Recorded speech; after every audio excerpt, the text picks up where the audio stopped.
Will Democratic insiders and media come clean? Will they admit that they were part of the cover-up of Joe Biden's health? Or will they forever blame somebody else? And when none of that works, will they resort to the orange man bad? So we had to tell a lie? First, let's take a look at Whoopi Goldberg. Then we'll go to Jake Tapper's book.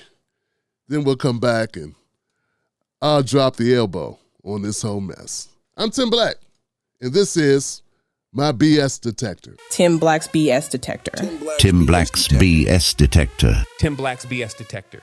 The trust issue with there the has voters. always been a mass trust issue because politicians, media, nobody does what they're supposed to do. Now, I say, for me... I don't know if Whoopi realized she's part of media. I don't know if she realizes that. That's an honest statement if she admits that she's part of what doesn't do what she's supposed to do. Yeah, I wish they could be that honest. Listen, he's 83, so he's a little stumbly, he's a little rumbly. I can't point to anything that he's done as that he did. No, as that he's running for his next 4 years. But I'm saying, I want, not you, but I want somebody to tell me, well, when did you... We had the highest inflation that we've had in 40 years under Joe Biden. We had the biggest influx of illegal immigrants in this country, in the history of the country under Joe Biden. Those are two things. We backed up the Brinks truck to Israel and Ukraine at the same time. That's three things. That's four things. There go four things, Whoopi. Now, you probably support all four of them. I don't, but you being as a Democrat and you gotta support him, because if you don't, then you don't get to go to the cool parties and your career might suffer, and who knows, you might end up in a video on a Diddy sex tape. But for the rest of us people that are regular people that didn't have access to Diddy parties, who are not under such, that have very little chance of such attacks, let's go call it straight. Yeah, there are at least four reasons I just gave you off the top of my head without skipping a beat about things that Joe Biden did in office that were horrible. And you could say that because his elevator wasn't going to the top floor. We could say that. We could say that. You won't say it, and even with that lady who's sitting over there, who's half-assed being critical of Joe Biden. No, it was bad.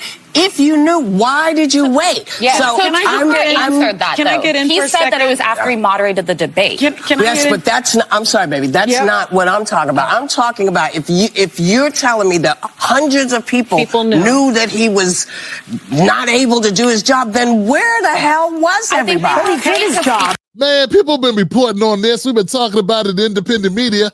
They talked about it in articles. You can see for your eyes, folks. This is just horrible. Just look at this. Do you have eyes? Can you see anything? Look at this. Look at Jill and look at Joe. Joe's fighting for his life. Fighting for his life walking. What do you mean? I couldn't see anything. I didn't see anything. There you go. Look at this. Mr. President! Not just a word. Mr. President, what are you going to say to Trump on Wednesday? Whoa. Joe is up there trying to live like if he know, he's like, if I fall one more time, this is a wrap. Boy, Whoopi Goldberg and the crew, man, are just full of it. That's just horrific, man, to be up there telling a lie like that in front of cameras, as if they are recording you when you're lying like that. People just clapping like seals. Bogus. All right, here goes CNN. They did a segment on it. Let's see if we can get through that. Notice how everyone's going to be a lot more honest about things now that Joe Biden's out of power. More damning revelations tonight about the Biden inner circle's efforts to hide his decline, including a scene in which the campaign staged a fake town hall. Why? Well, to quell concerns about his age and ability to interact with people. Joining us in our fifth seat at the table is the co-author of Original Sin, President Biden's Decline, Its Cover-Up, and His Disastrous Choice to Run Again. That is Alex Thompson. He's also a CNN political analyst and an Axios national political correspondent. And Alex, the fact of the fake town hall is not actually the worst part of the story that you report in the book. Yes, other campaigns have used fake town halls. Now, I would say those town halls usually are in addition to real town halls. Joe Biden was doing neither. This fake town hall was in order to film it so they could make it into campaign commercials. They filmed it in Delaware with supporters. But Joe Biden at this point, this is the spring of 2024, Joe Biden's town hall, which was closed to press, was so bad that campaign officials determined that it was not usable for a campaign commercial. So they took 90 minutes, 2 hours out of the president's day. They filmed an entire town hall, and they determined that it was not usable. Now, some people say this was because Joe Biden was incoherent. He could not really articulate his thoughts in a pithy or even semi-normal way. Some people just said like the lighting was bad. That was sort of the 2 points of view. Wait, someone told you the lighting was bad? That's one of the excuses. You're saying that they spent millions of dollars to stage a town hall? Well, we didn't get the lighting right. That was one of the excuses. I mean, Unbelievable. and this comes back to the question of how many people were aware of things like that, but said nothing. And in fact, perhaps publicly said quite the opposite, that Joe Biden was fine, that everything was great. He was perfectly capable of doing this job for another 4 years. So Absolutely. I was at the Justice Department at the time when we released her report, and he was the entire White House infrastructure at the time was calling the report gratuitous and said that Rob Hurst should have never called him a well-meaning elderly man with a poor memory. And every Democratic pundit, many reporters were out there saying that it was inappropriate for Rob Hurst to say that. And the reality is the whole reason why he put that in is because it was his whole reason not to prosecute. Well, that's so many things. Number one is, I think a lot of us are kind of shocked and we're in the dark. I wrote a column about this is all kind of like made up, that they're trying to present him as a weaker candidate because of political reasons, and to find out later that was not true, that I, as a journalist, was also part of that ecosystem of people questioning the motives, is really, really hard for a lot of people who did not, believe that Joe Biden's a good guy, but also just did not want this guy, right? That anything was better than Donald Trump, because even if Joe Biden is declining, he's not trying to destroy the country. Cannot say the same for the person who is now in the White House. And so that is, for a lot of us, I think, really hard pill to swallow. Tim Black's BS detector. Tim Black's BS detector. Tim Black's BS detector. Democrats never want to admit that they just want to win elections. They want to win elections. That's what they want to stay in power. You stay in power, you get to make money, you get to pick who you want to hire, pay people. There's a lot of incentives to win if you can win. What's the best runner-up to not staying in power is staying paid, but losing, but staying paid, and finding ways to still get the money machine to keep up cranking out the money to you, and employing your friends and family, and being employed yourself. So we have a conundrum, right? We got a problem because Democrats want to frame everything as if they were looking out for the best interests of the country. Once again, guys, I pointed out 4 issues. 4. We had the worst immigration, worst border in the history of the United States. We had the most illegal crossings ever. We had the fentanyl crisis, which has attributed a lot of the deaths, over, 70,000 a year, to the amount of fentanyl crossing our borders.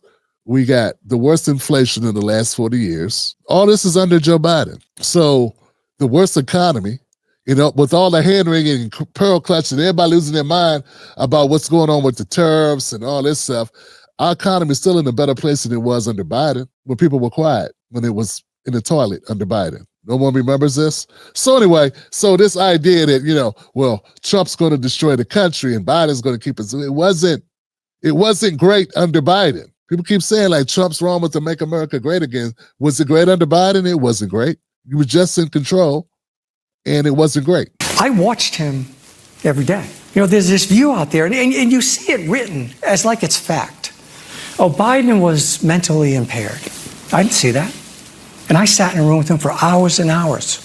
I don't know how much time any of those people spent with Biden. I know how much time I spent with him. I know what I saw. Alex, is he just lying? Because you've detailed a lot of examples in this book where people around him saw him unable to carry out parts of the job in terms of understanding information, sitting in meetings, things like that. Is he just lying? I don't know if he's lying to us people or if he's lying to himself. Tim Black's BS detector. Tim Black's BS detector. Tim Black's BS detector. He's lying to us. I don't care if he's lying to himself. Do that on your own time. He's lying to us. He's talking to a camera. He's not sitting in a dark room by himself having a scotch, watching a Tom Ham video or an episode of Made Men or My Friends and Neighbors and going, my God, you know, I got to tell myself something to get through the night about Joe Biden and his presidency. No, the guy's sitting at Harvard. He's talking to cameras and he's making a claim that there's nothing wrong. He saw nothing ever. Now, we all can see, this book that Jake Tapper and this guy Alex Thompson put out, they interviewed 200 people. They said, this book is only 25% of the testimonies of people that came forward. It's like people were like dying to get off their chest how badly Joe was doing. Okay? 25% of the book is only 25% of what they had. For editing and for length purposes, they had to cut it down. And we got a guy that was paid $4 million for, 9 months worth of work to run his campaign? Come on, Johnson, this guy. And the other response from Alex Thompson. And remember, he wrote a book exposing the whole thing. And the best he could do is say, well, I don't know if he's lying to himself or lying to us or what's going on here. They're still letting people off the hook. They're letting the chief guy who was running the campaign off the hook for lying. And then these same journalists or these people, they want to say they were fooled. You weren't fooled. You were lying too. You were lying by omission. All of you were lying by omission. Didn't want to mess up your careers. You didn't want to do your job and lose your job. You didn't want to, journalists didn't want to do their jobs because they knew doing their job could mean them losing their job because they wouldn't be able to do their job, which is cover the Biden campaign. They would be shut out. They would lose access to the campaign, to the administration, which is a major part when you're covering politics. So they wanted to keep their job. They chose their careers over doing their damn jobs. Alex, let me ask you this question. I haven't read the book, but I've seen the reporting. You guys talked to 200 plus people on the record. They were saying some staff members didn't have access to the president. Cabinet members for months didn't have access to the president. There was concern. You just stated if there was a national emergency, the president wasn't in the mental state to be able to potentially handle and make tough decisions. If all of that is true, then who was making decisions for the country?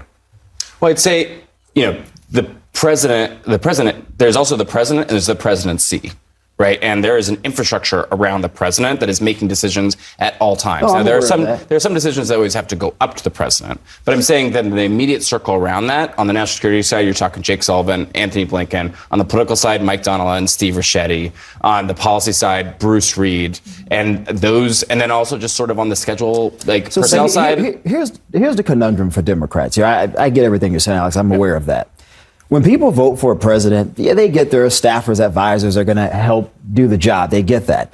But they also want to fundamentally know that the person that they voted for, no matter what happens at 2 a.m. call we always used to hear about, that this guy can take the call. And it's very clear from this book that Joe Biden couldn't take the call for an additional 4 years, and he probably should not have continued the remainder of his presidency. Alex, there's a passage in the book where I think a cabinet secretary says essentially the country was being run by a board of 5 people, and at best, Joe Biden was a senior member of the board. In your opinion, would it be valid now for Republicans to go back in time and say, were presidential decisions being made in this way valid? Was the president aware of every decision that was made in his name?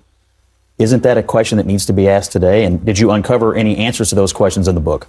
That quote wasn't from a cabinet member, but was from a senior Democrat involved in the White House dealings. But in terms of your other question, I still feel that Jake, I think, agrees that this is only the first draft of this story, and it's going to continue on. Our system is based on elections, and everyone in this country who's a citizen should be able to respond or feel comfortable in saying the person that wins the election is the president of the United States. Not president by party, by group, by committee, by shadow, by a friend, by this guy over here, and the president's in a box somewhere, a head in the jar, comatose, in a cryogenic freeze like Han Solo from the Empire Strikes Back. That's the one.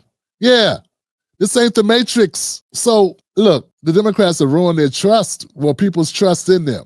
Democrats are full of it, and they ran their party that way.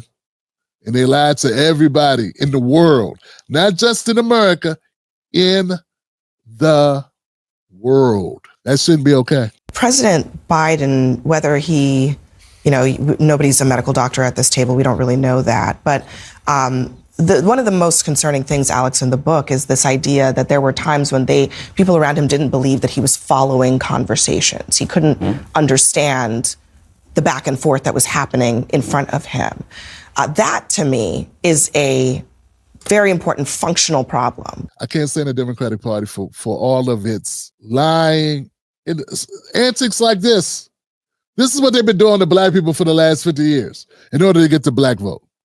Scary, any version of bad man, orange man bad. They do that with everything. That's how they keep getting black people to vote for him. He gonna put you back in chains. You vote for them, they're gonna put you back in chains. We gotta stop falling for it, guys. We gotta stop letting Democrats scare us into voting for them. Be an independent voter. Make a decision based on whose policy is gonna best affect you. And if you do pick a party or whoever you vote for, for whatever reason, if they don't live up to what they've obligated themselves to do or what they committed to do, then punish them for it by not voting for them again. Fund their opposition. Get them out of office. So we just got to stop being so compliant with these people that aren't riding for us. Perfect. You made it to the end of the video. I appreciate you.